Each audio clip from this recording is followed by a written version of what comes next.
Great news. We want to hear from you. We want your questions, your thoughts, all of that good stuff. And you can email us now at podcast@mancity.com. Yeah, it'll be a hard one to take that. I mean, he's clearly clipped the ball and he's not like intentionally gone to kick Eric in his head. He's trying to defend. You said his head was massive. No wonder he caught it. That's right, no, definitely didn't hurt anyway. He's not felt Dead. it, The official Manchester City podcast. Watch the full video version of this show via City Plus now. And that's it. Monaco earn a point. There'll be a lot to talk about, I am sure, with the way that they have earned this point with that penalty on 90 minutes. When City were in control. A couple of goals for Erling Haaland tonight.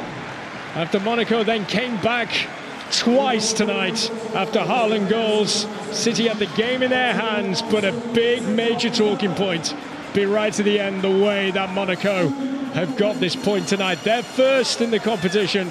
City unable to build on that victory against Napoli on match day 1 due to Eric Dyer's 90th minute penalty. Thank you very much, guys. I won't start with the penalty. Fabian, what did you make of the performance as an all? Yeah, I felt like it was a good performance.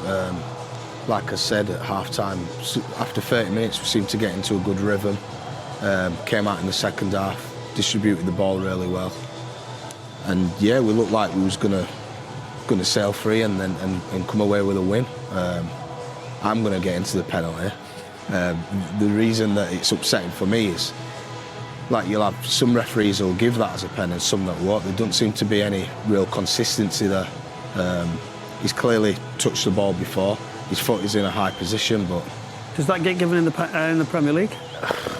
That's what I'm saying. Because we've discussed so many times when you're in a European scenario where we judge the game different. It shouldn't be. It should be the same rule all around. But I'm not sure that gets given in the Premier League. No, I'm not sure either. But like I said, some give it, some don't. I mean, there's no real consistency with making decisions in crucial moments like that. I mean, that is a crucial moment. He did get a touch. You know, for me, Nico puts his foot up, right, as the ball's coming across. He doesn't necessarily see Eric Dyer coming across, but he then puts his head down towards the boot that's probably just before it. So there is contact on the ball. We get a little clip there, and that obviously looks quite aggressive, but I don't honestly think Eric Dyer's in any pain. There's no, so the touch will be very, very minimal, and he puts his head down into the leg from behind. So it's not as if you can see it and you put your foot across. That's where he's unfortunate. He tries to clear the ball, slight touch. But once he was involved, I mean, we could sit there straight away and we're watching it, loads of clips. He's always going to give it, isn't he? There's a big drama around it.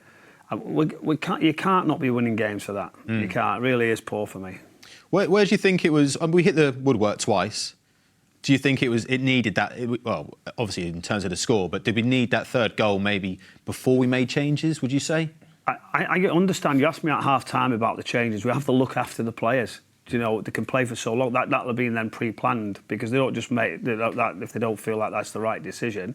But from there on, we've still got enough quality to go on and control and win. But if you don't score that third goal, that is the problem. You're playing in this level, the Champions League. People are put you under pressure and be hostile at times, and things can happen. And I do find that we've seen in Champions League for a long period of time some mad decisions.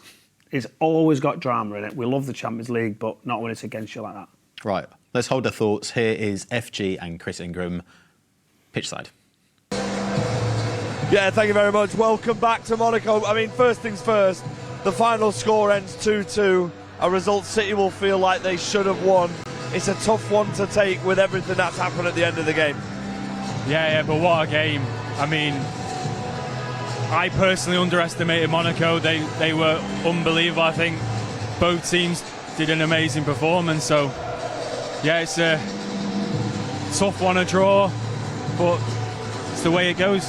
Yeah, sometimes that is the way it goes in football, but you can see behind us as we let the camera go ahead and pan to our away section, who are showing their support and their love for Manchester City and their performance. They travel miles and miles, and they've been through a lot more difficult times than this. A draw in the grand scheme of things in the league phase is not the end of the world.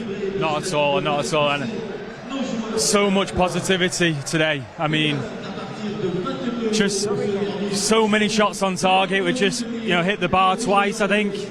It was a great performance, so positive for me, really. Yeah, positives to take indeed. Phil Foden hitting the bar in the first half. Tajani Reinders hitting the bar in the second half. But yeah, 2-2 it ends here in Monaco. But when we look at it and we look at the league phase, City are on 4 points. So they'll be very, very happy. In the grand scheme of things, of course, they want to win every game. Wouldn't it be great to go and play these again at the Etihad? But yeah, bring on the next one. Yeah, of course. I mean, it ends here 2-2 at Monaco, but we're going to head back to our studio. Thank you very much, guys. Right, they said about positives. Brownie, what were the positives? What did you see that you liked that game? I think you go away in the Champions League, difficult scenarios, take the ball, control possession, sort of 72%, lots of shots. At times we could be a little bit safe, but we really pushed. We ran in behind, created opportunities, obviously at the bar, several occasions. So positives, Erling getting his goals, younger players gaining experience in the Champions League. I know you're going to talk about Nico O'Reilly. And then Rodri coming back as well. I think we can go on, can't we? Of good positives, a build-up again of different combinations, different ways of playing. But I feel like you'd be gutted in the dressing room now, won't you? If you've gone all that way and then the game hangs in the balance about a tricky one. Yeah. You give fouls away like that where you haven't even gone to touch the player. Yeah. And that's the hardest thing, isn't it? Yeah, it'll be a hard one to take that. I mean, he's clearly clipped the ball and he's gone to, he's not like intentionally gone to kick Eric in his head. He's trying to defend. You said his head was massive. No wonder he caught it. So that's why I know it definitely didn't hurt anyway. He's not felt it, yeah.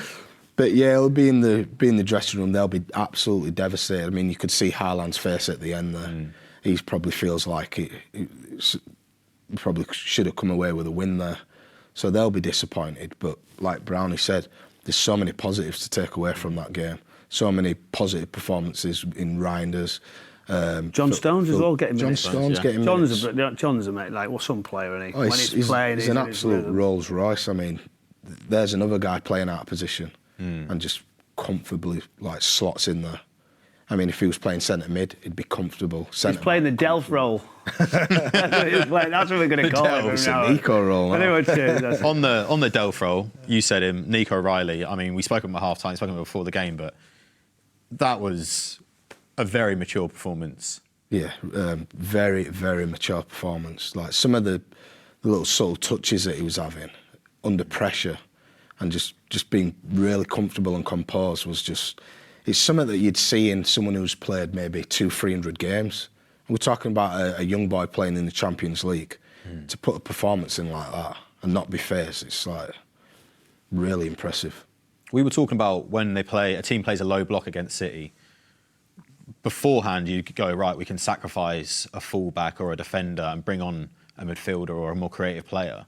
He really provides that balance that we can make that in-game. We haven't got to wait for the ball to go out. We've got a player who's already ready built to go do that and can get forward. I mean, we saw him late on there, essentially playing left wing, wasn't he? And like you said, he's making the touches, he's getting involved. England squad announced later this week. Do you think he's got an outside chance, Brownie? I think if you look at one area of the pitch that England are struggling in, it's that area, isn't it? Although it's not a natural one. But you might feel like, do you know what, it's an addition, we're going to control the ball. Let's have a look at him. He's got to at some point. When you're playing for Manchester City in the Champions League, playing well, we'll see. It's going to be a really difficult England squad when we go on to that, with different players and players we know very well through Manchester City connections. We'll be looking to get back into that. But yeah, it won't be easy. But, I think it's a great sign. Younger players are pushing now. We're talking about England call-ups. But yeah, I think for him now, just keep concentrating and it will come. It's a given he will get a cap. So frustrating result, but unbeaten in September, 4 wins, 1 draw. Draw today, we've got Brentford at the weekend before another international break. That's a nice bit of momentum, right? if we can get a result against Brentford, that's a nice bit of momentum to come in after the 2 defeats beforehand. How big is that in terms of a team that's trying to fight on all fronts to have a nice little period of like unbeaten? It's huge as well, especially going into an international break, because you're obviously away for the club from 10 to 2 weeks. And to go into the international break with a bad performance or a loss, there's nothing worse, honestly. So they've got to get back, recover well. Pep will have a plan, and they've just got to perform, win the game, have a break, and then come back firing. Brian, what would you be saying to the team if you were Pep now? What would you be saying in reflection ahead of the Brentford game? Do you know, we've seen City win 4-0, and you feel like Pep's still going to go and find some way you perfect and to be better. That'll be the hardest thing at times as a player, to go, oh, can we just leave off? But I think he's just got to look and be more relentless, better in possession, better in final third. Let's keep improving, because we're not at the level that Pep's teams are. We know that, but we're getting on the right direction. I think the message would be rest, recovery, use the squad where we can. I think playing Sunday afternoon is going to help. But as you said, you know, international break, it's going to be so important. You know, we've had those couple of league results that didn't go our way. From there on, you haven't got much leeway in the Premier League. We're watching Liverpool, aren't we? We're watching Arsenal very closely. So yeah, this, like we see Liverpool slip up, so it gives you a half chance. But you know, you've got to now get in the stride, week in, week out, of getting wins in the Premier League. We can't afford now to not be at it. I just want to talk Jeremy Doku. Had a quieter game by his standards this season. You spoke about him being doubled up by the defenders. How do you combat that as a winger? Is it a case of you sort of lean on the other side and look, Phil, you're now freed up, so you can do a bit more? He wasn't as active as he was, but like you said, he was very tidy in possession, didn't do anything wrong. But as a winger, how do you get your head? He's asking you because he's seen you play out on that left wing a few times. You know, when they've had to double up. You know that cheek with a lefty and the late chop. He's pushed it round. Well, he's going to have, because he's still a young player, he's going to have quiet games. He's going to have games that he's had in the past, this season where he's been terrific. But because he's such an electric player, he's going to get isolated. He's going to get people doubling up on him. So he's going to have to come to terms with that. And whether it's a case of not necessarily hugging the line sometimes, maybe making a run in behind to stretch the defender and mixing the way he receives the ball up. So he runs in behind, maybe a ball gets played in, maybe it done, or he gets it to feet. But he can't be one-dimensional. So in terms of hugging the line, getting the ball, touch and come inside, he's going to have to start to mix his game up. But I watched him closely today as well, and he was tidy. I've seen him in games where he's been a little bit sloppy, but he was tidy today. If he's been doubled up on it, it's going to always be difficult for him. But like you said, with people doubling up on him, it does free a space up in the middle. And if that happens, we've got to make sure that we make that count, that space in the middle. Right, a little bit earlier on today, the under-19s kicked off their second UEFA Youth League game against Monaco. 5-3 the score ended, but I've been told that Ryan McCade's got an absolute wonder goal. So we're going to have a look at that. I've not seen it, so let's have a look. Let's see this. This is Sangari bringing it forwards now. He's got a hat-trick, by the way, but, you know, we'll have a look at this. Oh. Wow. Oh, my God. Whoops, Daisy just literally sit you down, isn't it? It's all right to do, isn't it? Cool and composed right at the end of that. Yeah. Great result. Very really good. They must be really good, good games to play in for Yeah. the youngsters to go Champions League sort of weeks. I mean, you go and the games are a different challenge again, about learning different styles, different techniques. We've got some great talent coming through. Well, I mean, you've seen them in the first team today. You see players doing stuff like that. The future is very bright. But I agree with you. I think the culture, the different football education go into these places. I mean, it can only be a bonus for players, right? It's just like such a cool experience. And I mean, when they're that good, it's great, right? Yeah, it's amazing. I mean, when you're that age, you just love playing football. But having the opportunity to play against people from different countries, different techniques, different The thought travel though processes. as well. Do you know, like Travel, having yeah, that sort of exactly. wording behind it, and like you started to feel this is the real deal. Yeah, of course you are. I mean, you're getting on an aeroplane and then you're getting there, you're excited. You don't want to get too excited. You've got to recover, you've got to sleep, make sure you're well rested.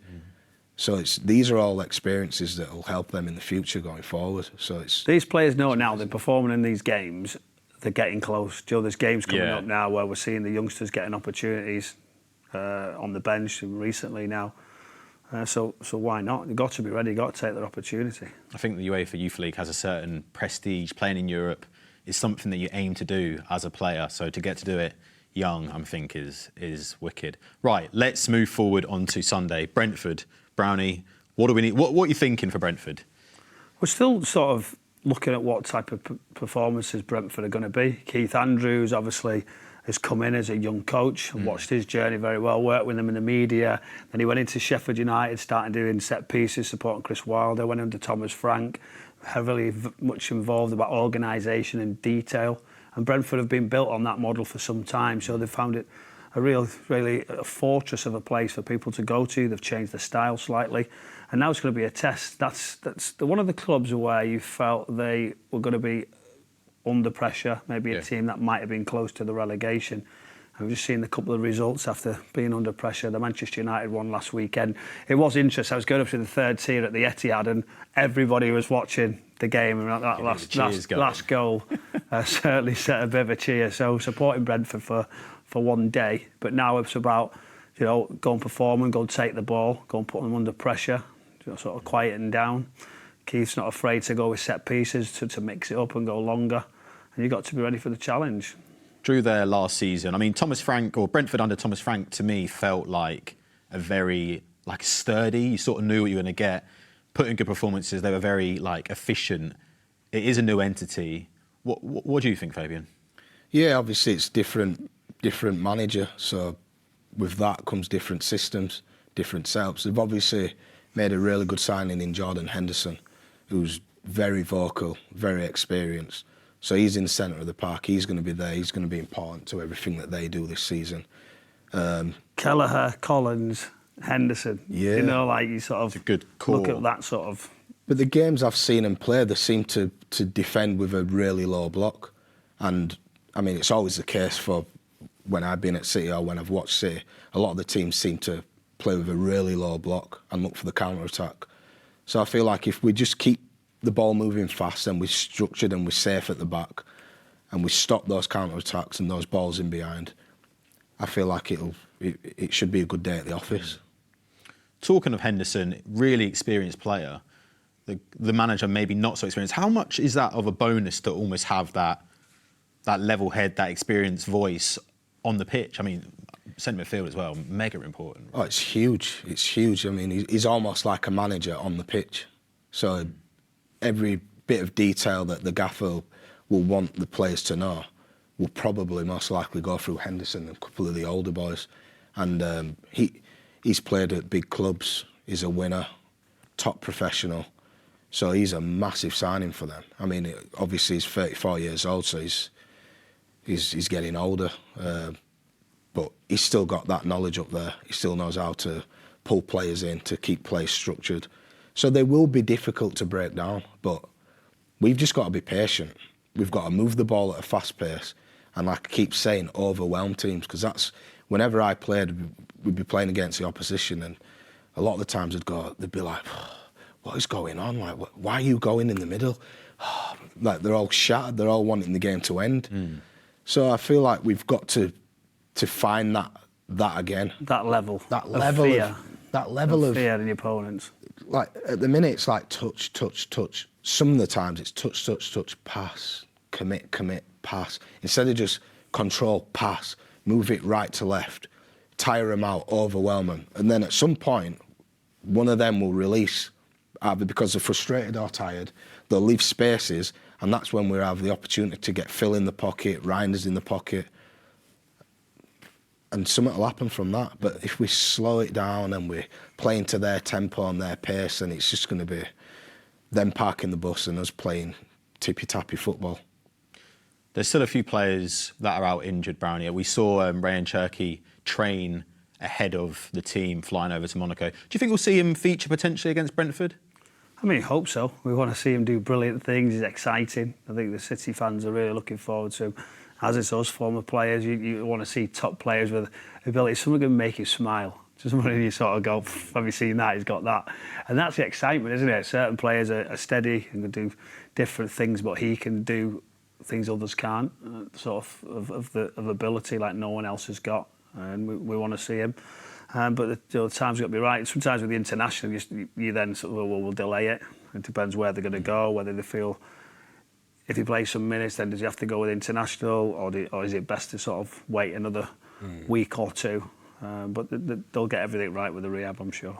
Brownie, thank you very much, Fabian. An excellent debut. Thank you very much. And you said... He might come back, mightn't he? I'm going to drag him back. He might come back, You said something to make us smile. Erling Haaland became the top scoring Norwegian in the Premier League. So we've created a wonderful video for you to watch. We'll see you on Sunday. Good night.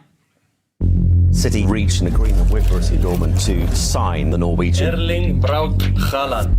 I knew that I was going to come here and perform. I could almost smell the fear in the rest of the league. He is an absolute phenomenon. He's broke a record already. He's only been here a month. 9 goals, 5 games. It's unbelievable. The hair has been released. He is a striking Viking now. Against Southampton, he was a really nice one. The first player in Premier League history to hit 35 goals in a season. Stronger, fitter, bigger, more deadly than ever. Score again! This is just amazing! We are looking at one of the greatest players to grace the Premier League. He's an exceptional player. It's not necessary to tell you, everybody knows it. He's an unbelievable centre forward who can destroy teams. When you've got a striking Viking, you've got a guarantee of goals. Norway's greatest goal scorer, Erling Haaland.